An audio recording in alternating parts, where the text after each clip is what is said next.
তা আমরা বান্দা হয়ে আল্লাহকে কষ্ট দিব, এটা কখনো হতে পারে না। সেই কারণে আজকের আলোচনা হচ্ছে মালিক কি করলে বান্দার উপর রাজি হবে, সেটা অবশ্যই আমাদের জানার দরকার আছে না নেই? আছে। বর্তমান এই সময় ফিতনার সময়, এই সময় জুলুমের সময়, এই সময় সামান্য কারণে ইসলাম থেকে মানুষ বেঈমানে রূপান্তরিত হয়ে যাচ্ছে।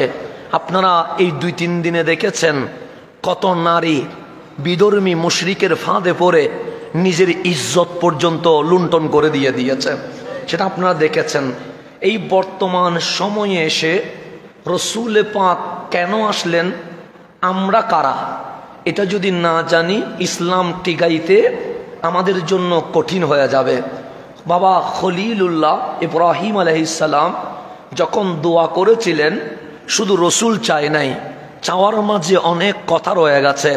উনি বলছেন রব্বানা ওয়াবআস ফীহিম রাসূলাম মিনহুম, মালিক আমি একটা জিনিস চাই, এই কাবার সামনে দাঁড়ায়া মাকামে ইব্রাহিমের উপরে অবস্থান করে রব্বানা ওয়াবআস ফীহিম রাসূলাম মিনহুম, আমি ইব্রাহিম এবং ইসমাইলের বংশ হইয়া তুমি খলিলুল্লাহর নসলে হাবিবুল্লাহকে দিয়ে দাও। এতটুকু বলে শেষ করতে পারতেন, কিন্তু এতটুকু বলে খলিলের দোয়া কি হয় নাই, শেষ হয় নাই। তো খলিলুল্লাহর বংশে হাবিবুল্লাহ আসবে কেন? খলিলুল্লাহর বংশে হাবিবুল্লাহর তশরিফ কেন প্রয়োজন? এটাও খলিল উল্লেখ করেছেন, ইয়াতুলু আলাইহিম আয়াতিকা, হাবিবুল্লাহকে এই জন্য দিবা, ইয়াতলু তিনি তেলাওয়াত করবে, আলাইহিম তার উম্মতের উপরে, আয়াতিকা মালিক তুমি যে কোরআনের আয়াত দিবা, বিধান দিবা, সংবিধান দিবা, শরীয়ত দিবা, ইসলাম দিবা, ওই তোমার কালাম যার ঠোঁট দিয়ে বের হবে উনি হাবিবুল্লাহ রহমতুল্লিল আলামিন। তাহলে 1 নম্বর ইয়াতুলু আলাইহিম আয়াতিকা, হাবিবুল্লাহ এসে দুনিয়াতে ঘুমাবে না, হাবিবুল্লাহ এসে রাষ্ট্রপতির নির্বাচন করবে না, হাবিবুল্লাহ এসে ক্ষমতা বুঝিয়ে নিবে না, হাবিবুল্লাহ সর্বপ্রথম এই জমিনে এসে কালামুল্লাহ তার উম্মতের উপর পৌঁছাবে। এরপর বলছে ইউআল্লিমুহুমুল কিতাবা ওয়াল হিকমাতা, শুধু কোরআন তেলাওয়াত করবে না, ইউআল্লিমুহুম তিনি তার উম্মতকে শিখাবে, আল কিতাবা কোরআনের প্রত্যেকটা আয়াত উম্মতকে শিখাবে, শুধু আয়াত শিখাবে, ওয়াল হিকমাতা জ্ঞান বিজ্ঞানও শিখিয়ে দিবে। শুধু এতটুকু না, ওয়ায়ুযাক্কিহিম এই উম্মত নাপাক ছিল, হাবিবুল্লাহর নূরের ঝলকে এই উম্মত পবিত্র হয়ে যাবে। তাহলে এখানে খলিলুল্লাহর বংশে হাবিবুল্লাহ আসবে। 1 নাম্বার উনি উম্মতকে কোরআন তেলাওয়াত করে শোনাবে, কোরআন পৌঁছাবে। শুধু তেলাওয়াত করার নাম ইসলাম না, আপনি তেলাওয়াত করতে পারবেন কিন্তু কোরআন বুঝতে হবে, কোরআন অনুধাবন করতে হবে, অনুধাবন করে কোরআন আমল করতে হবে। শুধু বুরকা পরলে মুসলমান হয় না, শুধু টুপি দিলে মুসলমান হয় না, শুধু জুমার নামাজে আসলে মুসলমান হয় না। হাবিবুল্লাহ জন্ম থেকে মৃত্যু পর্যন্ত যেই বিধান দিয়েছে সেই বিধান মানতে পারলে তাকে মুসলমান বলা হয়। তো এখন আসেন হাবিবুল্লাহ কেন আসবে? 1 নাম্বার কোরআন তেলাওয়াত করে শোনাবে। 2 নাম্বার শুধু তেলাওয়াতে স্টপ হয়ে যাবে না। আজকে মুসলমান রমজান আসলে শুধু তেলাওয়াত করে, এর বাইরে কোরআন বুঝার জন্য কোনো চেষ্টা, কোনো প্রচেষ্টা মুসলমানের মাঝে আছে নাই। আমরা যেভাবে গান মুখস্থ করি, ফিল্ম মুখস্থ করি, সিনেমা মুখস্থ করি, সেইভাবে কোরআন পড়তে কখনো দেখেছেন? দেখেন নাই। আপনি রাস্তার গোড়ায় গোড়ায় দেখবেন হিন্দু না, ইহুদি না, খ্রিস্টান না, নাস্তিক না, বৌদ্ধ না, মুসলমানের ছেলে যেই মনোযোগ দিয়ে গেমস খেলছে, পাবজি খেলছে, ওই মনোযোগ যদি একটা দিন ইসলামের জন্য দিয়ে দিত, সোনার বাংলাদেশে ইসলামের বিজয় অনেক আগে হয়ে যেত।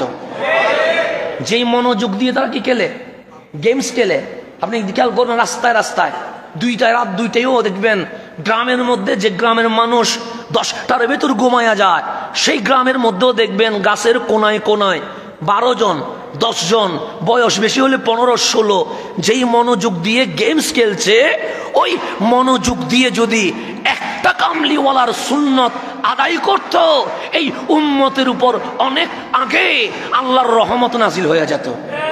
কিন্তু আমাদের মনোযোগ গেমসে, আমাদের মনোযোগ নাটকে, আমাদের মনোযোগ সিনেমায়, আমাদের মনোযোগ বেহায়াপনায়। এই মনোযোগ চলে গেছে ইসলাম যা অবৈধ বলেছে সেই মাঝে। তো আল্লাহর রসুল আসবে কেন? 1 নম্বর কোরআন তেলাওয়াত শিখাবে, 2 নম্বর কোরআনে আল্লাহ কি বলেছে, আল্লাহ কি চায়, বান্দা কি ডিউটি করবে, ইউআল্লিমুহুম, এটাও কামলিওয়ালা প্র্যাকটিক্যাল শিখাবে। আমার নবী চাইলে বলতে পারতেন নামাজ পড়ো, নিজে না পড়লেও পারতেন, রোজা রাখো, নিজে না রাখলেও পারতেন। কিন্তু এই উম্মতের চেয়েও কোটি গুণ আমল যিনি বেশি করেছে, উনি রহমতুল্লিল আলামিন। আমার নবীকে কোনো গুনাহ আছে, কোনো পাপ আছে, কোনো অপরাধ আছে? কিন্তু যে নবী জীবনে কখনো তাহাজ্জুদের নামাজ কাজা করে নাই, ওনার নাম রহমতুল্লিল আলামিন। আপনার নামাজ 2 মিনিটের, আমার নামাজ 5 মিনিটের, এর মধ্যে শেষ। নামাজ বেশি লম্বা হইলে আপনিও বিরক্ত, খতিবও বিরক্ত। আমরা দ্রুত নামাজ কেমনে আদায় করব সেটা নিয়ে টেনশন করছি। আর আম্মা জান আয়েশা সিদ্দিকা বলছে, রাত চলে যাচ্ছে, কামলিওয়ালা তাহাজ্জুদে যে দাঁড়িয়েছে, দাঁড়ানো রয়ে গেছে, পা ফুলে গেছে, চেহারা লাল হয়ে গেছে। আম্মা জান আয়েশা সিদ্দিকা তাহেরা বলছে, না কোনো আগে গুনাহ আছে না পরে গুনাহ আছে, এরকম কষ্ট করার কি দরকার? কামলিওয়ালা বলে গুনাহ তো নাই, কথা ঠিক, কিন্তু আমি যে রহমতুল্লিল আলামিন, আমি যে ইমামুল আম্বিয়া, আমি যে সৈয়দুল মুরসালিন, আল্লাহ যে আমাকে এত নিয়ামত দিয়েছে, ওই নিয়ামতের শুকরিয়া কি আমরা আদায় করব না? আমরা শুকরিয়া আদায় করবো কখন? আমরা তো কমাও চাইতে পারি নাই। রসুল শুকরিয়া আদায় করছে রাতের ঘুম কি করে দিয়ে, হারাম করে দিয়ে। তো রসুল আসবে, 1 নম্বর উম্মতকে কোরআন তেলাওয়াত করে শোনাবে, 2 নম্বর কোরআনে কি বলেছে পয়েন্টে পয়েন্টে কামলিওয়ালা প্র্যাকটিক্যাল শিখাবে। শুধু কোরআন নয়, কোরআনের সাথে বিজ্ঞানের যে কোনো কি নাই, বিরোধ নাই, সেটাও রসুল আরবি আমাদেরকে শিখাবে। এখন আমরা মুসলমান, না বিজ্ঞান আছে না কোরআন আছে, সব তো তারা নিয়ে বসে আছে। বিমান তারাই বানাচ্ছে, হেলিকপ্টার তারাই বানাচ্ছে, রকেট তারাই বানাচ্ছে, চাঁদের গ্রহে তারাই যাচ্ছে। আমরা আছি শুধু গুতাগুতির ভেতরে। কেন? এটাও বিশাল ষড়যন্ত্র মুসলিম উম্মাকে ধ্বংস করে দেওয়ার জন্য। তাহলে এরপরে বসে হিকমত শিখাবে, ওয়ায়ুযাক্কিহিম, নাপাক ছিলাম, উনি আমাদেরকে কি করবে? পাক করবে। তাহলে রসুল তেলাওয়াত করবে, কোরআন শিখাবে, বিজ্ঞান শিখাবে, পাক করবে। এই 4টা ডিউটি নিয়া, এই 4টা কর্ম নিয়া কামলিওয়ালা এই জমিনে চলে আসবে। এটা ঘোষণা কার? খলিলুল্লাহর। খলিল বলছে শুধু রসুল পাঠাইলে হবে না, এই হাবিব 4টা কাজ করবে। 1 কোরআন তেলাওয়াত করবে, 2 কোরআন শিক্ষা দিবে, 3 বিজ্ঞান শিখাবে, 4 ওরা না পাক ছিল আমাদেরকে কি করে দিবে? পাক করে দিবে। এরপর আল্লাহ খলিলুল্লাহর দোয়ার জবাব আমাদেরকে দিচ্ছে। কাদেরকে? আপনাকে আর আমাকে বলছে। কে? আল্লাহ বলছে, কামা আরসালনা ফিকুম রাসূলাম মিনকুম। মনে করো ওই যে খানায়ে কাবার চত্বরে মাকাম ইব্রাহিমে দাঁড়ায়া আমার খলিল যে হাবিবুল্লাহর মিলাদের দোয়া করেছিল, আজকে 12 রবিউল আউয়াল 570 খ্রিস্টাব্দে, কামা আরসালনা ফিকুম রাসূলাম মিনকুম, তোমাদের মধ্য থেকে আমি হাবিবুল্লাহকে দুনিয়ায় পাঠিয়ে দিয়েছি। খলিলুল্লাহর মোনাজাতের উত্তর দিচ্ছেন কে? কাদেরকে? ফিকুম, কুম তোমরা। খলিলকে না, খলিলের দোয়া তো কবুল হয়ে যাচ্ছে, আল্লাহ জানাই দিচ্ছে যে দোয়া কবুল হয়ে গেছে। এই দোয়ার উত্তর দিচ্ছে আল্লাহ আমাদেরকে, এই বান্দা শোন, কামা আরসালনা ফিকুম, আমি তোমাদের মাঝে পাঠাইছি রাসূলাম, এমন রসুল মিনকুম তোমাদের মাঝ থেকে তাশরীফ আবরি করেছে, ফেরেশতা নয়, জিন নয়, অন্য কোনো মাখলুকাত নয়, মা আমেনার গর্ভে খায়রুল বাশার নূরানি বাশার এই জমিনে তাশরীফ নিয়ে এসেছে। এতটুকু বললে হয়ে যাইতো। আল্লাহ এতটুকু বললে খলিলের দোয়া কি হয়েছে? কবুল হয়েছে। তোমরা ভাগ্যবান, খলিল দোয়া করেছিল 1000 বছর আগে, কিন্তু ওই 1000 বছর আগের দোয়া আমি তোমাদের মাঝে হাবিবুল্লাহকে দিয়া কাবার চত্বরের দোয়া যে কবুল করলাম, এই ঘোষণা সুস্পষ্ট ভাষে আমি উম্মতে মুহাম্মদীকে দিয়ে দিয়েছি। এতটুকু বললে হইতো, কিন্তু এরপর বলছে ইয়াতুলু আলাইকুম আয়াতিনা। খলিল যে বলছিল আমার হাবিবুল্লাহ উম্মতকে কোরআন তেলাওয়াত শেখাবে, আল্লাহ বলছে ইয়াতুলু, তিনি তেলাওয়াত করবেন, আলাইকুম তোমাদের উপর, আয়াতিনা আমার আয়াত, এই কোরআন যে নাজিল করেছি এই কোরআন তোমরা বুঝবা না, এই কোরআনের আয়াত যার থেকে শুনতে হবে উনি রহমতুল্লিল। এরপর বলছে ইউযাক্কিকুম, ওখানে বলছে প্রথমে কোরআন তেলাওয়াত শিখাবে, এরপর কোরআন কি বলেছে প্র্যাকটিক্যাল শিখাবে, এরপর বিজ্ঞান শিখাবে, এরপর নাপাক পাক করবে।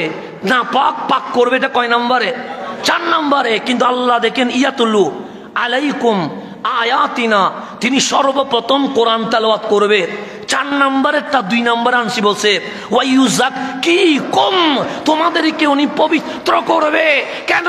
পাক যদি না হও, কোরআন নূর, রসুল নূর, ইসলাম নূর, আর তোমারটা যদি না পাক হয় কোরআন ঢুকবে না। কোরআন শিখানোর আগে তোমাদের মতো অপবিত্র মানুষকে কামলিওয়ালার নূরের ফয়েজে তোমাদেরকে পবিত্র করে তুলবে। এটা কয় নম্বরে নিয়ে আসছে আল্লাহ? হাবিব খলিল বলছে কয় নম্বরে? 4 নম্বরে। আল্লাহ বলতেছে এটা করবে কয় নম্বরে? এরপর বলছে ওয়াইউআল্লিমুকুমুল কিতাবা ওয়াল হিকমাতা, তোমাদেরকে কোরআনও শিক্ষা দিবে, বিজ্ঞানও শিক্ষা দিবে। এরপর ওয়াইউআল্লিমুকুম মা লাম তাকুনু তা'লামুন, যত অজানা বিষয় ছিল অতীত, বর্তমান, ভবিষ্যতেও কি হবে, কামলিওয়ালা সমস্ত বিষয় তোমাদেরকে শিখিয়ে দিয়ে দিবে। তাহলে আজকে 1400 বছর পরে কি হবে, কি ঘটবে, সমাধান কি হতে পারে, এটা আমার রসুল আমাদেরকে জানিয়েছে কি জানাই নাই? উল্টান কিতাব, বুখারীতে যান কিতাবুল ফিতান খোলেন, মুসলিম শরীফে যান, সিয়াসিত্তায় যান, আমার রসুল বলে নাই এমন কোনো কথা কি আছে? আল্লাহ বলছে হাবিব শুধু আপনি ইলমে গায়েব জানেন তা না, ওয়ামা হুয়া আলাল গায়বি বিদনিন, আপনি তো ইলমে গায়েব জানার পরে নিজের কাছে রেখে দিতে পারতেন, কাউরে না জানাইলে কি হয়। কিন্তু এই উম্মতকে ইলমে গায়েব জানানোর ব্যাপারে আপনি কি বনতা বলেন করেন নাই, সমস্ত ইলমে গায়েব উম্মতকে জানিয়ে দিয়ে দিয়েছেন। যতটুকু জানানো দরকার এর চেয়ে আরো বেশি জানাইছেন রহমতুল্লিল। কিয়ামত পর্যন্ত কি ঘটবে, হাসরের ময়দানে কি ঘটবে, কোন কোন জান্নাতে যাবে, কে কে জাহান্নামে যাবে, সমস্ত কিছু ডিটেলস এখানে কোনো কিছু কি করে নাই, গুফন ফারফুক করে নাই। কে যাবে কে যাবে না সময়ের প্রয়োজনে নাম সহ বলে দিয়েছে, সময়ের প্রয়োজনে নাম সহ বলে দিয়েছে। বুখারী মুসলিম মুত্তাফাকুন আলাইহি। একজন দাঁড়ায় গেছে, একজন কি করছে, উনি রসুলের পিছনে নামাজ পড়ছে, জোহরের নামাজ। তাহলে এখানে কি হিন্দু ঢুকছে মসজিদে, বৌদ্ধ ঢুকছে, চাকমা ঢুকছে, রসুলের পিছনে জোহরের নামাজ পড়ছে। কার পিছনে? নবীর পিছনে। আপনি কি তারে অমুসলিম বলবেন না মুসলিম বলবেন? অমুসলিম বলার কোন সুযোগ আছে? হযরতে ফারুক আযম বলছে ফালাম্মা সাল্লা জোহরা, যখন নামাজ আদায় করলেন, ফাকামা রাসূলুল্লাহ আলাল মিম্বার, কামলিওয়ালা মিম্বরে দাঁড়িয়ে গেছেন। এমন তো অবস্থায় কিয়ামত নিয়ে কথা বললেন, কিয়ামতের আগ পর্যন্ত কি ঘটবে রহমতুল্লিল আলামিন বিস্তারিত আমাদেরকে জানিয়ে দিয়েছেন। তাই এখন দাঁড়াইছে মদিনায়, দাঁড়াইছে কোথায়? 100 বছর পরে কি ঘটবে এটা রসুল বলতেছেন, 200 বছর পরে কি ঘটবে এটা রসুল বলতেছেন, 300 বছর পরে কি ঘটবে এটা রসুল বলতেছেন। আমি যদি বলি আগামীকাল এই ঘটনা ঘটবে, আপনারা মানবেন? আপনারা বলবেন যে ফাঁফর নেওয়ারও তো একটা কি আছে, লিমিট আছে। তুমি কালকে কি ঘটবে এখানে দাঁড়ায় বলা শুরু করছো, সিটারিরও তো একটা কি আছে, লিমিট আছে, ক্রস করছো কেন? তা আমি বললে আপনি মানবেন না আগামীকালের কথা, আর রসুল বলছে 1500 বছর পরে এই ঘটনা ঘটবে, 1600 বছর পরে এই ঘটনা ঘটবে। অমত অবস্থা ঈসা রুহুল্লাহ নামবে। এগুলো বলতে বলতে বলতে বলতে ফারুকে আজম বলছে জান্নাতীরা জান্নাতে যাবে, জাহান্নামীরা জাহান্নামে যাবে। এটা পর্যন্ত কামলিওয়ালা আমাদেরকে বলে দিয়েছে। তো এই আমি 1 বছর পরের কথা বললে আপনার কাছে সন্দেহ আসবে, 2 বছর পরের কথা বললে কথাটা কি সত্যি, উনি কেউ অনুমান করে বলতেছে, এমনি তো এইভাবে বলার কথা না। তো ফাঁকে ফাঁকে কিছু মুনাফিকও আছে না নাই? আছে। তারা মনে মনে বলতেছে এটা কি সম্ভব, এটা কি সম্ভব? রসুল বলতেছেন যে মক্কা বিজয় হবে, ইয়াসরাব মদিনা হবে, আমি যাইতে দেরি, বেশি দিন লাগবে না, রোম পরাশ্য মুসলমানের কদমে আসবে। তা আমি এখন যদি বলি বাংলাদেশ অচিরে আমেরিকাকে হারায়া আমেরিকা দখল করবে, মসজিদ আমার চাকরি থাকবে না? আমার তো কালকে লেটার পাঠাই দিবেন যে আজগবি কথা বলার কারণে আপনাকে অবসর দেওয়া হইল, আগামী জুমা থেকে না আসলে খুশি হব। কথা ঠিক না? অলরেডি লেটার পৌঁছে যাবে। কেন? আমি বলেছি বাংলাদেশ অচিরে আমেরিকাকে হারায়া আমেরিকা দখল করবে। এটা জীবনে কোনো মুসল্লি মানবে? মানবে না। আমি হাজার বুঝাইলেও মানবে না। প্রিয়জন আমাকে চিঠি দিয়ে বলবে মান সম্মান থাকতে আসিয়েন না, আসলে বিদ্রোহ সৃষ্টি হবে। তাহলে আমি সামান্য বলেছি বাংলাদেশ আমেরিকাকে হারাবে, আপনি মানতে পারেন নাই। আর রসুল সেই সময় আমেরিকার চেয়ে বড় শক্তিশালী, ইউরোপের চেয়ে বড় শক্তিশালী, চাইনার চেয়ে বড় শক্তিশালী, সেই শক্তিশালী রাষ্ট্র রোম পারস্য সম্পর্কে বলছে অচিরে তোমাদের চোখের সামনে রোম পারস্য ইসলামিক মুজাহিদরা বিজয় করবে, কালিমার পতাকা রোম পারস্যের মসনদে উঠতে থাকবে। কে মানবে?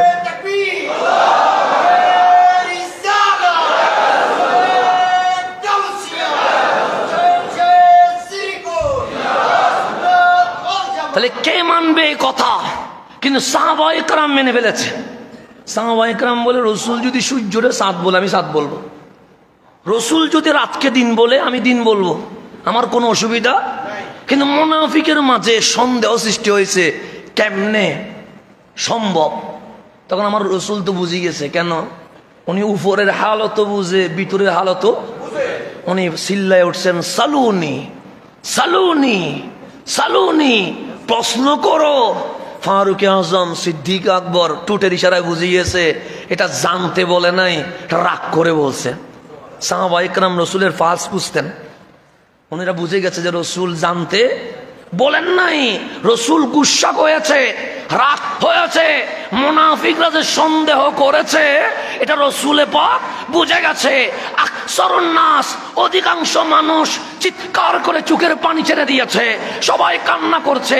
রসুল বলে আজ প্রশ্ন না করে কোনো উপায় নাই, প্রশ্ন করতেই হবে।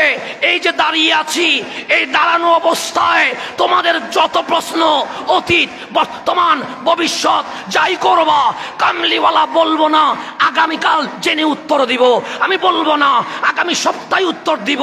আল আন, এখন এখানে দাঁড়ায়া তোমাদের সকল প্রশ্নের উত্তর দিতে আমি নবী প্রস্তুত আছি। এটা বলে দিয়েছেন। সাহাবায়ে কেরাম বুঝে গেছে, ওনারা মাথা নত করে ফেলেছে, সুখের পানি ছেড়ে দিয়েছে। একজন দাঁড়াই গেছে, ওনার কাছে দাঁড়িয়ে আছে নাভি পর্যন্ত, ফাগড়ি আছে, কপালে সিজদার দাগও আছে। উনি বললেন একটা প্রশ্ন আছে। আমার রসুল বলো সাইনা মাদখালি, আপনি যে বলছেন কিয়ামত পর্যন্ত এই ঘটনা ঘটবে, জান্নাতীরা জান্নাতে যাবে, জাহান্নামীরা জাহান্নামে যাবে, দেখি বলেন আইনা মাদখালি, আমি কোথায় যাব, জান্নাতে না জাহান্নামে? না, আপনি যদি আমারে বলেন এই খতিব বল আমি জান্নাতে যাব না জাহান্নামে যাব, আমি বলবো আমি কোথায় যাব নিজে জানি না, আপনি কই যাবেন আমি কেমনে বলবো? কথা ঠিক না? আমার রসুলকে বলছে আইনা মাদখালি, আমার জায়গা কই, আমি কোথায় যাব? তাহলে এটা কি অতীত, বর্তমান নাকি ভবিষ্যৎ? কোন ভবিষ্যৎ? হাসরের ময়দানের ফাইসালা, যেটা আপনিও বলতে পারবেন না, আমিও বলতে পারবো না। চাইলে রসুল বলতে পারতেন, ইসলাম নিয়ে প্রশ্ন করো, শরীয়ত নিয়ে প্রশ্ন করো, হালাল নিয়ে প্রশ্ন করো, হারাম নিয়ে প্রশ্ন করো, তাওহীদ নিয়ে প্রশ্ন করো, রিসালাত নিয়ে প্রশ্ন করো। আরে তুমি জান্নাতে যাবা না জাহান্নামে যাবে, এটা তো অনেক দূরের, এটা আমাকে কেন জিজ্ঞেস করছো? এটা বলতে পারতেন। কামলিওয়ালা 1 মিনিটও সময় নেয় নাই, সে ফিন্নার, তুই জাহান্নামে যাবি কেন? আমি মদিনা থেকে দেখতে পাচ্ছি তোর কপালে জান্নাত নাই, তুই জাহান্নামী হয়ে গেছিস। রসুলের পিছনের নামাজ পড়েও কোথায় চলে যাচ্ছে? জাহান্নামে চলে যাচ্ছে। আর আপনি আমি সামান্য জুমানো মসজিদে এসে জান্নাতে চলে যাচ্ছে। রসুলের পিছনে নামাজ পড়ে জাহান্নামে চলে যাচ্ছে কেন? কি কারণে? কলবের মধ্যে আদব নাই। কার আদব? রসুলের আদব নাই। আমার রসুল আবার বললেন সালুনি, প্রশ্ন করো, প্রশ্ন করো। তখন আমার সৈয়দুনা ফারুক আজম বুঝে গেছে, এরকম যদি বারবার বলে আল্লাহর গজব আসতে কি হবে না? কিন্তু একজনে বলতেছেন একটু আমারে বেয়াদবি না, তার জিনিস জানার জন্য প্রশ্ন করব, যাতে রসুল সুযোগ দিয়েছে, আমি একটু প্রশ্ন করতে চাই। রসুল বললেন তুমি প্রশ্ন করতে পারবে। ওর উপর আবার রাগ করে নাই, বলছে বলো। সেই রসুল্লাহ, আমার বাবা নিয়ে অনেকেই কি করে কুমন্তব্য করে যে আমি হালাল জাদা না হারাম জাদা, এটা নিয়ে অনেকে জামিলা করে। মান আবি, আমার বাবার নাম কি? এখন এখানে যদি কেউ দাঁড়ায় বলে যে আমার বাবার নাম কি, বলে আমি বলবো আমার আপনার নাম জানি না, আমি বাবার নাম কেমনে বলবো? আর রসুলকে জিজ্ঞেস করতেছে আমার বাবার নাম কি, তো কোন মেয়ে কার সাথে থাকছে, এটাকে আপনি বলতে পারবেন? আমি বলতে পারবো? আপনি তো বিয়ের আগেও জানেন না আপনার ওয়াইফটা ঠিক আছে না ঠিক নাই, এটা বলার কোনো সুযোগ? আমার রসুল দাঁড়াইয়া বলছে হ্যাঁ তোমার বাবার নাম আমি বলবো, যেটা বলার কারণে দুনিয়া থেকে সন্দেহ চলে যাবে। তোমার বাবার নাম আবু কুহাফা, আমি নবী বলে দিয়েছি।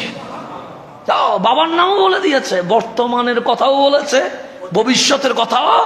ফারুক আজম নামাজের সুরতে বসে বলছে, আর যদি সামনে গাইতে দিই গজব আসতে কি হবে না? দেরি হবে না। চোখের পানি ছেড়ে দিয়ে বলছে রাদিতু বিল্লাহি রাব্বা ওয়া বিল ইসলামে দীনা ওয়া বি মুহাম্মাদিন সাল্লাল্লাহু আলাইহি ওয়াসাল্লাম নবিয়্যা। হাবিব রাগ করে না, আল্লাহর রব পেয়ে খুশি হয়েছে, এতটুকু বললে তো হয়ে যায়, তৌহিদি জনতা হয়ে যায়, কিন্তু এতটুকু বলে থেমে যায় নাই। সোয়াবিল ইসলামে দীনা, ঈদিন হিসেবে ইসলাম পেয়ে খুশি হয়েছি। ওয়াবি মুহাম্মাদিন সাল্লাল্লাহু আলাইহি ওয়াসাল্লাম নবিয়্যা আও রাসূলা, আপনাকে রসুল পেয়ে বড় খুশি হয়ে গেছি। ফারুক আমাদেরকে শিখাচ্ছে, হে নবীর উম্মত, লিল্লাহি তাকবীরে থেমে যাইও না। যেখানে নারায়ে তাকবীর দিবা সেখানে অবশ্যই নারায়ে রাসালাত দিয়ে দিবা।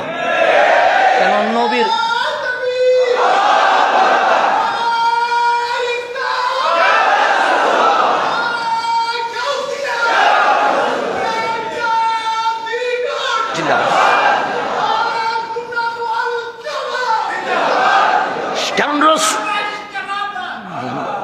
এখন আসেন গভীর মনোযোগ।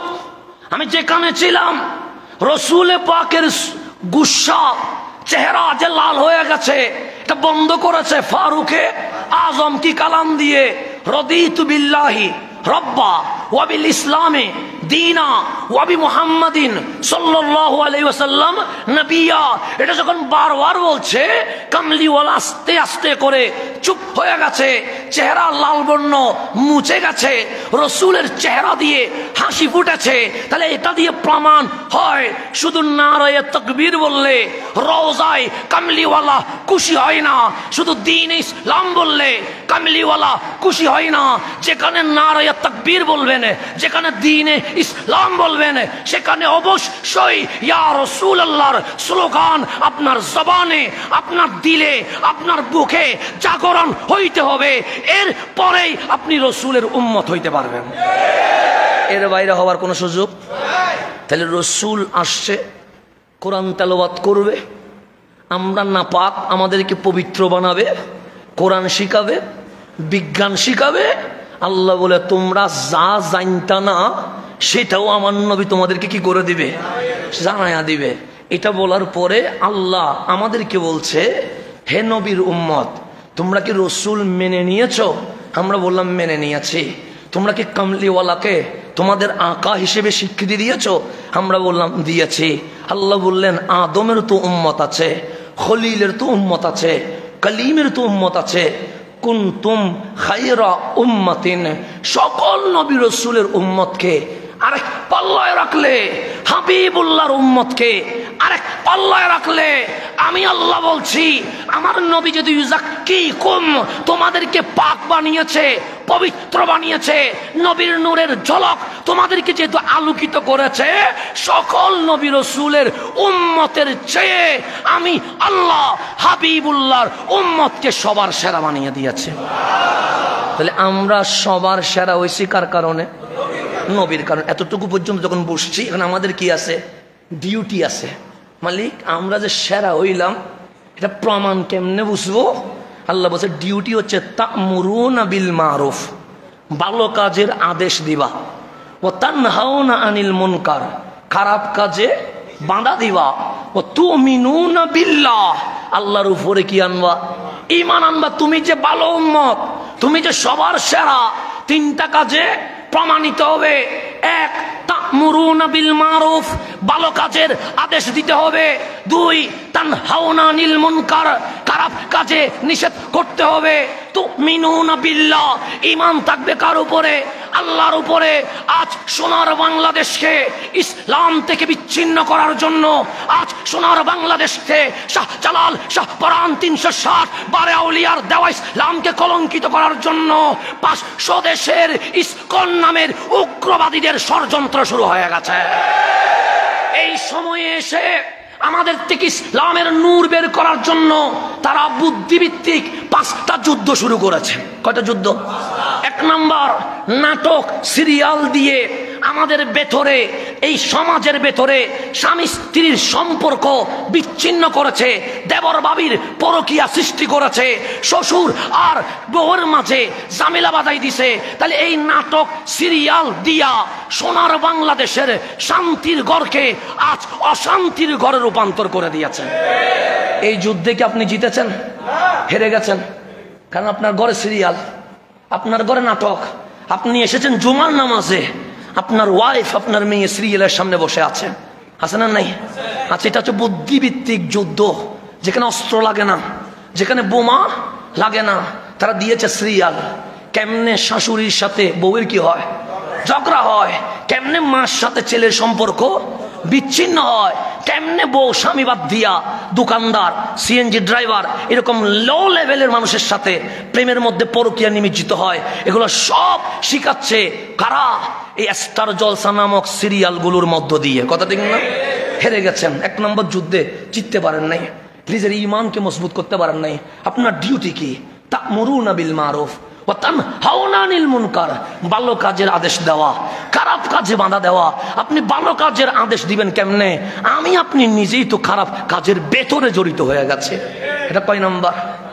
2 নাম্বার দিয়েছে প্রেমের ফাঁদে ফেলে মুসলিম নারীকে ধর্ষণের মধ্য দিয়ে, ওই পেট, যেই পেট দিয়ে আব্দুল কাদের জিলানি বের হইতো, যেই পেট দিয়ে মাইনুদ্দিন বের হতো, যেই পেট দিয়ে নাসিরুদ্দিন সিপাহসালা বের হইতো, যেই পেট দিয়ে শাহ জালাল বের হইতো, ওই পবিত্র পেটকে কলঙ্কিত করার জন্য তারা প্রেমের ফাঁদে ফেলে মুসলিম নারীর ইজ্জত লুণ্ঠন করে ওই পেট দিয়ে যেন ঠাকুর রাম বের হয় সেই ব্যবস্থা করে দিয়েছে। করে নাই? আজকে আমার মুসলিম নারী পর্দা দিয়ে হিন্দুর সাথে প্রেম করে, আছে না নাই? আছে। অসংখ্য নজির আপনার চোখের সামনে আসে। এখন বলেন, এই মুসলিম নারীগুলোর কোনো গায়রত আছে? কোনো ব্যক্তিত্ব আছে?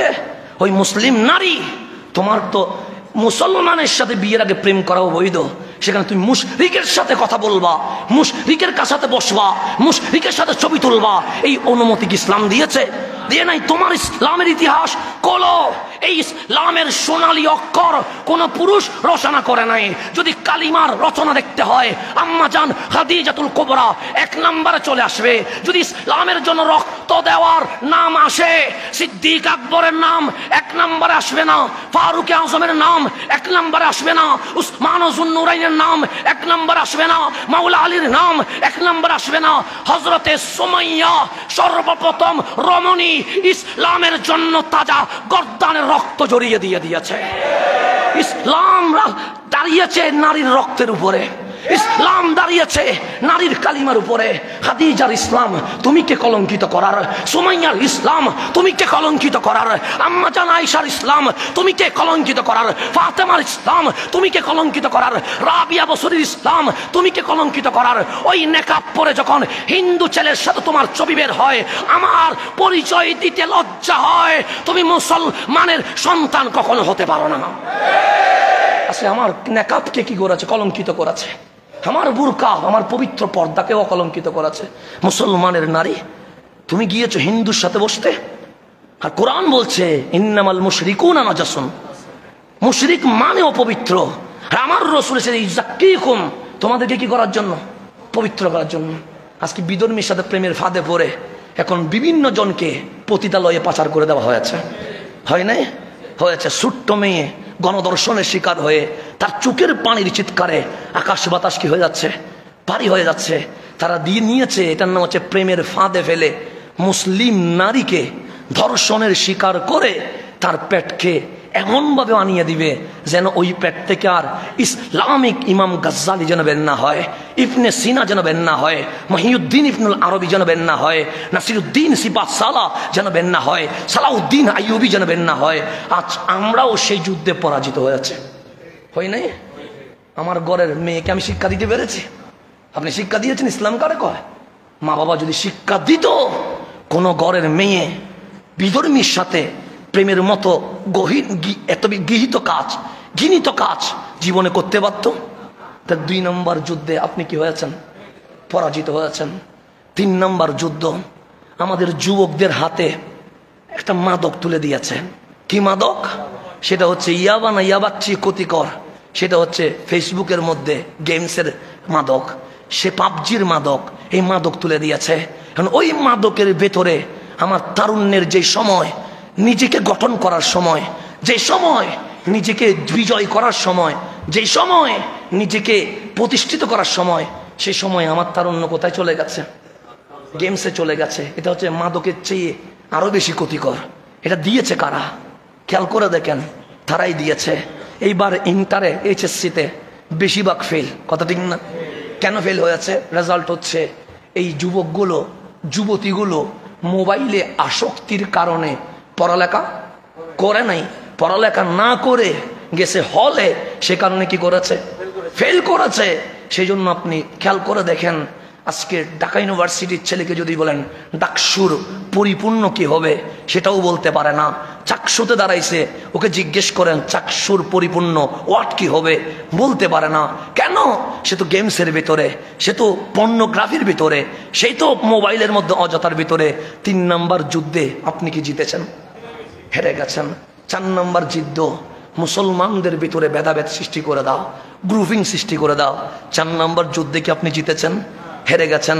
5 নম্বর, উপরে মুসলিম থাকবে, ভেতরে সেকুলার করে দাও।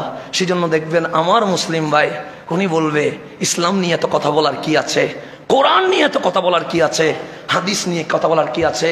আপনার ঘরের ছেলে সেকুলার হয়ে বসে আছে, আপনি জানেন না। 5 নম্বর যুদ্ধে আপনি জিতেছেন? জিতেন নাই, হেরে গেছেন। তাহলে আপনাকে ধ্বংস করার জন্য শাহজালাল শাহপরান, খাজা মাইনুদ্দিন, কুতুবুদ্দিন বখতিয়ার কাকি, নিজামউদ্দিন আউলিয়া, মুজাদ্দিদ আল ফিসানি যে সুন্দর ইসলাম কামলিওয়ালার দিয়েছিল, সেটাকে শেষ করে দিয়ে এই বাংলাদেশকে এক রক্তাক্ত ফিলিস্তিন করার যে ষড়যন্ত্র, সেই ষড়যন্ত্রের জন্য অস্ত্র লাগে নাই, বোমা লাগে নাই, এক বেহায়াপনা মেথড দিয়ে মুসলমানের কলব থেকে ঈমান বের হয়ে গেছে। এখন যখন মুসলমানের কলব থেকে ঈমান বের হয়ে গেছে, মসজিদের খতিব কিডন্যাপ হয়, হচ্ছে না? হচ্ছে। মসজিদের ইমাম কিডন্যাপ হচ্ছে না? হচ্ছে। সোনার বাংলাদেশে একটা অসাম্প্রদায়িক রাষ্ট্র, যেখানে হিন্দু পূজা করবে, মুসলমান নামাজ পড়বে, বৌদ্ধ ত্রিপটক চর্চা করবে, খ্রিস্টান গির্জায় যাবে, এখানে কেউ কারো ধর্ম নিয়ে আঘাত করবে না। এই অসাম্প্রদায়িক রাষ্ট্রে কারা মুসলমানের নারীদের ইজ্জত লুণ্ঠন করছে? কারা মসজিদের মিম্বারের খতিবকে বলছে আমার কথা মতো বক্তব্য দিতে হবে?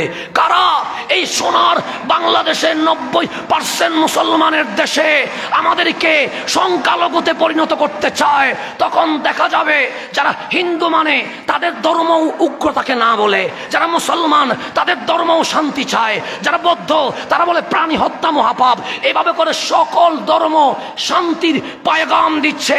আজ বাংলাদেশে যারা উগ্র ইসকন, আমি মনে করি এই উগ্র ইসকনের বিরুদ্ধে সোনার বাংলাদেশে সর্বপ্রথম হিন্দুদের প্রতিবাদ করা দরকার।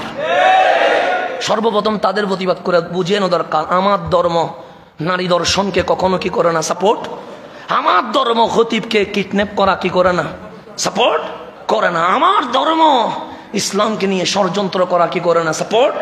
যার যার ধর্ম শেষে পালন করবে। তাহলে মুসলমান আজকে মিম্বরে দাঁড়ায় বলতে হয়, আমার কাজ তা'মুরুনা বিল মারুফ ওয়া তানহাউনা আনিল মুনকার ওয়া তু'মিনুনা বিল্লাহ, ঈমান আনবো আল্লাহর উপরে। কিন্তু আমার মুসলিম নারী আজকে ফাঁদে পড়ে গেছে কার? হিন্দুর। আমার মুসলমান ছেলে আজকে ফাঁদে পড়ে সিরিয়ালের মধ্যে ব্যস্ত হয়ে গেছে, নাটকের মধ্যে ব্যস্ত হয়ে গেছে, গেমসের মধ্যে ব্যস্ত হয়ে গেছে, তাদের বুদ্ধিভিত্তিক যুদ্ধের মধ্যে মুসলমান হেরে গেছে। কেন? এই বাঙালি মুসলমানের উচিত ছিল বিজ্ঞানের মধ্যে 1 নম্বরে থাকা, এই বাঙালি মুসলমানের দরকার ছিল সায়েন্সের মধ্যে বিজয় করা, এই বাঙালি মুসলমানের ঘরে প্রত্যেক ঘরে একজন MBBS ডাক্তার হওয়া দরকার ছিল।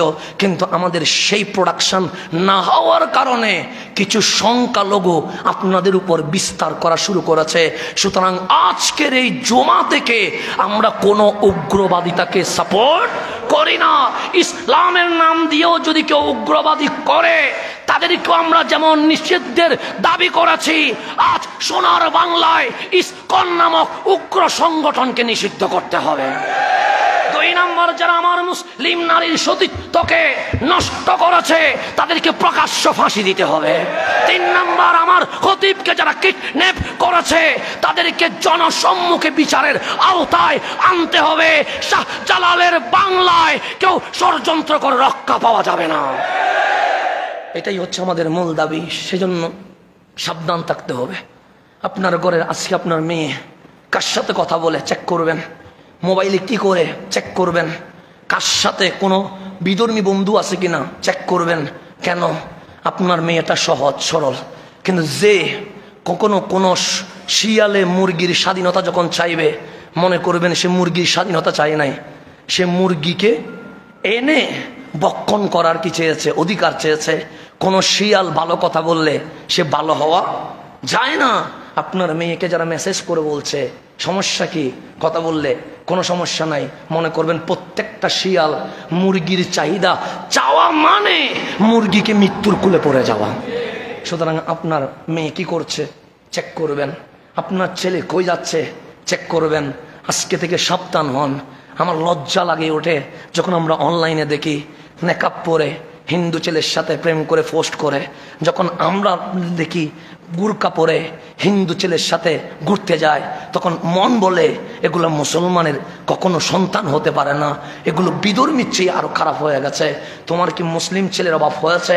তোমার যদি যৌনতা বেড়ে যায় তুমি তোমার মাকে বলো আমাকে বিয়ে করা দাও। ও বৈধ পথে না হেঁটে তোমার তো বৈধ পথে হাঁটার দরকার ছিল।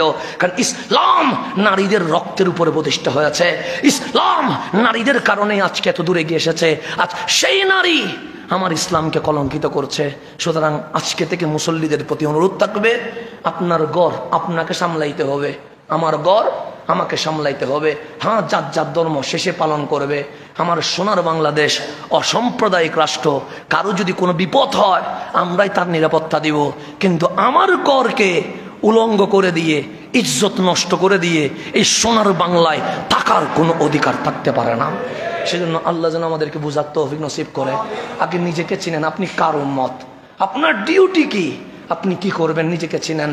আমার মাকে শিখান খাদিজাতুল কুবরাকে, আমার মেয়েকে শিখান সুমাইয়াকে, আমার বোনকে শিখান হযরতে আম্মা জান আয়েশা ফাতেমাতুজ জোহরাকে, ওনাদেরকে শিখান রাবিয়া বসরি কিভাবে চলেছে।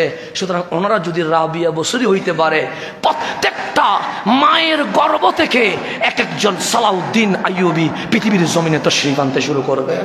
সেজন্য নিজে ঠিক না হইয়া ইসলামের বিজয়ের স্বপ্ন দেখবেন, এটা কখনো হইতে পারে না।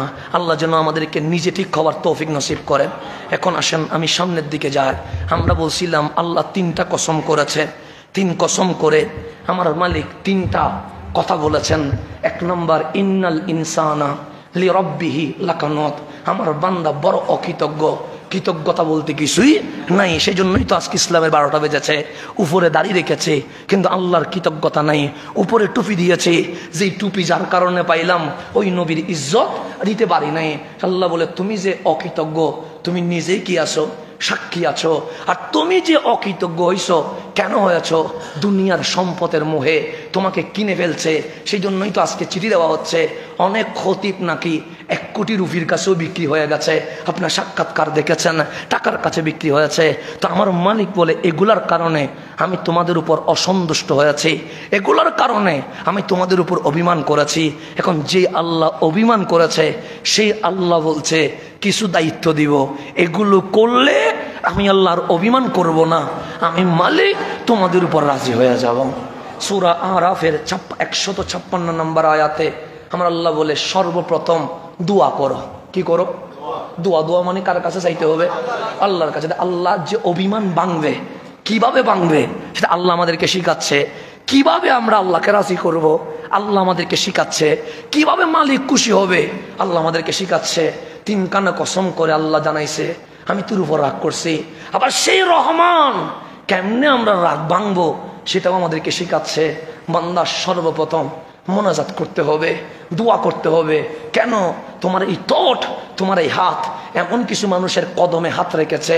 তোমরা কখনো বলেছো আমেরিকা আমাকে দিতে পারে, কখনো বলেছো চাইনা আমাকে মানুষ করে দিবে, কখনো বলেছো হিন্দুস্তান আমাকে মন্ত্রী বানিয়ে দিবে। এই সব কাজের কারণে তোমার ভেতরে শিরক ঢুকে গেছে। এখন আমি আল্লাহ তোমাকে বলছি তুমি এই দরজাগুলো বাদ দিয়া আমার দরজায় এসে মোনাজাত করো। কেন? নামাজ লাগবে, রোজা লাগবে, জুমা লাগবে, কিন্তু সব কিছুর একটা সীমা আছে না নাই? চোখ ছাড়া কি মানুষ হইতে পারবেন? নাক ছাড়া মানুষ হইতে পারবেন? কান ছাড়া মানুষ হইতে পারবেন? মুখ ছাড়া মানুষ হইতে পারবেন? তাহলে টোটো লাগবে, কানও লাগবে, চোখও লাগবে, বডিও লাগবে। কিন্তু এই চোখ থেকে নখ পর্যন্ত এই বডি চলবে যদি আকল থাকে, বিবেক থাকে, ব্রেন থাকে।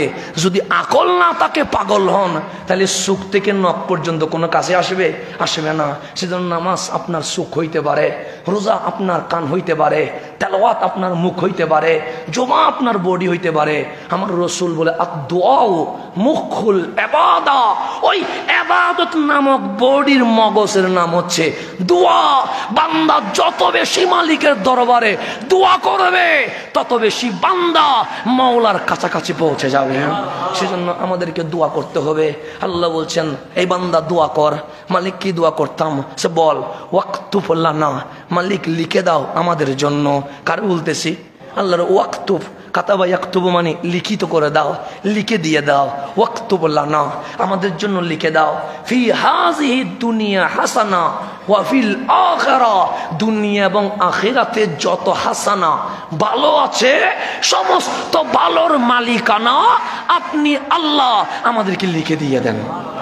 দুনিয়াতে ভালোও আছে, খারাপও আছে না? আছে। তুফানও আছে, আবার আবহাওয়ার মধ্যে কি আছে? সুন্দর বাতাসও আছে। তো আপনি কি তুফান নিবেন? না, আপনি ফজরের বাতাস নিবেন। কেন? ওই ফজরের বাতাস যেন মদিনা থেকে আসতে শুরু করেছে। সুতরাং আপনি ফজরের বাতাস আর তুফান কি একরকম হবে? তো আল্লাহরে বলতেছেন ওয়াক্তুব লানা, মালিক আমাদেরকে লিখে দাও না। ফি হাযিহি দুনিয়া হাসানা ওয়া ফিল আখিরা, দুনিয়া এবং আখিরাতে যত ভালো আছে সমস্ত ভালোর মালিকানা আমাকে লিখে দাও। এখন আল্লাহ বলবে কেন লিখে দিব? তোমাকে কি কারণে লিখে দিব? দুনিয়াও তোমারে লিখে দিব, জমিনও তোমারে লিখে দিব, ফ্যাক্টরিও তোমাকে লিখে দিব, জান্নাতও তোমাকে লিখে দিব, কাউসারের পানিও তোমাকে লিখে দিব, ক্ষমাও তোমাকে লিখে দিব, রহমতও তোমাকে লিখে দিব। কেন লিখে দিব? আল্লাহ উত্তর দিচ্ছে এই কারণে লিখে দিতে হবে ইন্না হুদনা ইলাইকা, মালিক এখন আমি আর আমেরিকার দালালি করব না, এখন আমি আর চাইনার দালালি করব না, এখন আমি আর হিন্দুস্তানের দালালি করব না, এখন আমি আর কারো দরজায় গিয়ে ভিক্ষার ঝুলি বাতিয়ে দিব না। তুই কি করবি? সে ইন্না হুদনা ইলাইকা, আমরা সবাই মিলে আজকে আপনার দিকে প্রত্যাবর্তন করে দিয়েছেন। আমরা আপনি ছাড়া আর কারো কাছে চাইবো না মালিক, আমরা আপনার কাছে ফিরে আসবো। ওই আল্লাহ বলছে ইন্নাল ইনসানা লিরাব্বিহি লাকানুত, মানুষ বড় অকৃতজ্ঞ। এই অকৃতজ্ঞকে কৃতজ্ঞ করার জন্য একটাই রাস্তা আছে, ইন্না হুদনা ইলাইকা, আমরা মালিকের দরবারে চলে এসেছি। মালিক আজকে থেকে আর কাউকে ধন্যবাদ দিব না, তোমাকেই ধন্যবাদ দিব। আর কাউকে দুঃখ বুঝাবো না, তোমারে বুঝাবো। আর কারো কাছে চাইবো না, তোমার কাছে চাইবো। তুমি আমার মালিক বলে দুনিয়া এবং আখিরাতে যত ভালো আছে সমস্ত ভালো আমাদেরকে লিখে দিয়ে দাও। তাই এখন আমরা ঘোষণা করছি, আমরা কার দিকে ফিরে আসছি? আল্লাহর দিকে ফিরে আসছি, আমরা রসুলের দিকে ফিরে আসছি। ঘোষণা করছি কোথায়? জুমার মিম্বরে। এখন আল্লাহ বলতেছেন, ও বান্দা, আমি যখন জাহান্নাম বানাইছি, মুসনাদ আহমদের হাদিস, আমি যখন জান্নাত বানাইছি, জান্নাত আর জাহান্নামের মাঝে একটু অহংকার প্রকাশ পাইছে। কি প্রকাশ পাইছে? আল্লাহ সব সইতে পারে কিন্তু অহংকার সইতে পারে না। তো জাহান্নাম বলতেছে, মালিক যত পাপী আছে, যত অপরাধী আছে, কত ঘুষখোর আছে, সুদখোর আছে, পয়সাওয়ালা আছে, ধনী আছে, এমপি আছে, মন্ত্রী আছে, রাষ্ট্রপতি আছে, সবগুলারে জাহান্নামে দিয়ে দাও। এটা কে বলতেছে? জাহান্নামে বলতেছে। আর জান্নাতে বলতেছে, মালিক আমি একটা জিনিস চাইবো। আল্লাহ বলে, তুই কি চাইবি? যত গরিব মিসকিন ফকির এগুলারে আমারে দিয়ে দাও। আল্লাহর কাছে এই কথা ভালো লাগে নাই, মুসনাদ আহমদ থেকে বলতেছি, আমার থেকে না। জান্নাত বানানোর পরে জান্নাত বলছে, মিসকিন ফকির গরিব আমাকে দাও। আর জাহান্নাম বলছে, যত ধনী শিল্পপতি কোটিপতি ক্ষমতাওয়ালা সুদখোর ঘুষখোর জেনাকারী হানাহানি খুনি সবগুলারে আমারে দিয়ে দাও। তো আমার রসুল বলছে, যখন জান্নাত জাহান্নাম এই কথা বলছে আর আমরা বলছি ইন্না হুদনা ইলাইকা, মালিক আমরা তোমার দিকে চলে এসেছি। আর জাহান্নাম বলছে, মালিক ওকে আমাকে দিয়ে দাও। আল্লাহ কলা, আল্লাহ বলে, জাহান্নাম শোন, আযাবি উসিবু বিহি মান আশা, আমি যাকে ইচ্ছা তাকে আযাব দিব। তোর কথাই আমি কাউরে জাহান্নাম দিব না।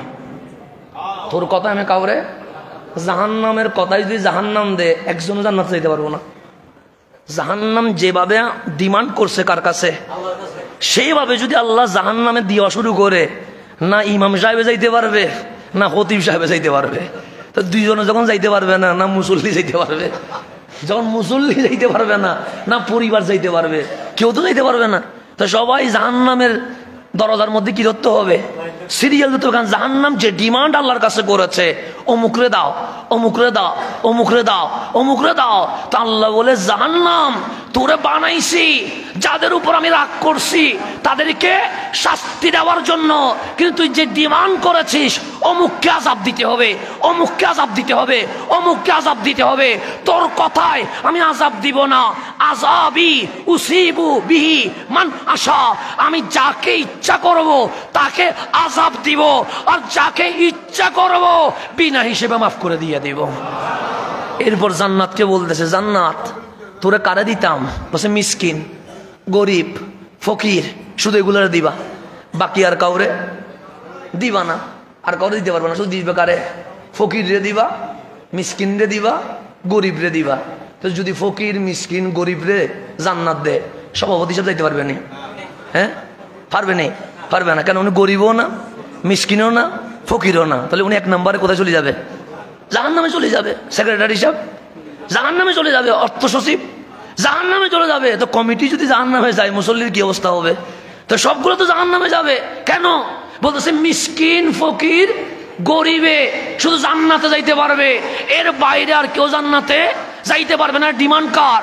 জান্নাতের। তো আল্লাহ বলছে, এই জান্নাত শোন, তুই শুধুই বলছস শুধু আমার রহমত চলবে ফকিরের উপরে, মিসকিনের উপরে, গরিবের উপরে, আর কারো উপর রহমত চলবে না। আল্লাহ সুবহানাহু রাহমাতি ওয়াসিয়াত কুল্লা শাইইন, এই জান্নাত শোন, আমার রহমত আমার প্রতিটা সৃষ্টিকে বেষ্টন করে আছে। এখানে আমার রহমত নাই এমন কোন জায়গা? আল্লাহ মাকে আল্লাহ 100 ভাগ রহমত বানাইলেন। কয় ভাগ রহমত? 99 ভাগ নিজের কাছে রাখলেন। ওই 1 ভাগ থেকে মারে দিলেন, বাফরে দিলেন, জীবজন্তুরে দিলেন, সমস্ত বিশ্বকে দিলেন। কাল হাসরের ময়দানে যেই 1 ভাগ মালিক সৃষ্টিগুলো বন্টন করেছে, ওই এক ভাগটাও আমার মালিক নিয়ে ফেলবে। ওই এক ভাগ কাউরে রাখবে, সেজন্য মা ছেলেরে চিনবে না, বাবা মেয়েরে চিনবে না, কেউ কাউরে চিনবে না। কেন? ওই যে এক ভাগ রহমত যেটা ছিল, আল্লাহ কি করেছে? টান দিয়ে নিয়ে নিয়েছে। আপনি বলছেন আমার মা আমাকে চিনবে না, চিনবে না, নফসি বলবে। আমার বাবা আমাকে বুকে নিবে না, নিবে না, নফসি বলবে। আমার বোন আমাকে জড়াই ধরবে না, ধরবে না। স্বামী স্ত্রী চিনবে না, চিনবে না। কেন? ওই যে এক ভাগ টাকার কারণে দুনিয়ায় মোহাব্বত ছিল, ওই এক ভাগটাও আমার মালিক নিজের কাছে নিয়ে নিয়েছে। এতদিন মালিকের কাছে কত ছিল? এখন আর এক ভাগ নিয়ে নিছে। কত আসছে? 100 আসার উপরে আল্লাহ বলতেছেন ওই 100 মোহাব্বত আমি লিখে দিয়ে দিব। কাকে লিখবো? লিল্লাযিনা ইয়াত্তাকুন, যারা দুনিয়ায় মুত্তাকি ছিল তাদের উপরে আমার 100 ভাগ রহমত জারি হয়ে যাবে। এখন সে ধনী হইলেও জারি হবে, গরিব হইলেও, সে রাষ্ট্রপতি হইলেও জারি হবে, রিক্সাওয়ালা হইলেও জারি হবে। আল্লাহ বলছে সাআকতুবুহা, ও চিরেই আমি লিখে দিয়ে দিব। কি লিখবো? আমার রহমত লিল্লাযিনা ইয়াত্তাকুন, যারা মুত্তাকি। যারা কি? তো মুত্তাকি কারে কয়? যার ভিতরে শুধু আল্লাহ আছে, রসুল আছে, এর বাইরে আর কাউকে নেওয়া যাবে। তারপর বলছে ওয়া ইউতুনাজ যাকাত, যারা যাকাত দেয়। ওয়াল্লাযিনা হুম বিআয়াতিনা ইউমিনুন, যারা এই কোরআনে যে আয়াত আমি দিয়েছি সূরা ফাতিহা থেকে সূরা নাস, প্রত্যেকটা আয়াতের উপর যারা ঈমান এনে আমল করবে তাদের জন্য কাল হাসরে আমি 99 ভাগ নয় 100 ভাগ রহমত বিলিয়ে দিয়ে দেব। তাহলে এখন বলেন, আমরা মুসলমান, ডিউটি কয়টা? 3টা। আল্লাহ কসম করছে 3টা, অভিমান করছে 3 কথায়। আল্লাহ বলে রাজি হব 3টায়। সব কিসের উপরে? কসম করছে কয়টা? রাগ করছে কয়টা? এখন বলতেছে যদি 3টা জিনিস নিতে পারিস আমি 100 ভাগ রহমত সাআকতুবুহা তোকে লিখে দিয়ে দিব।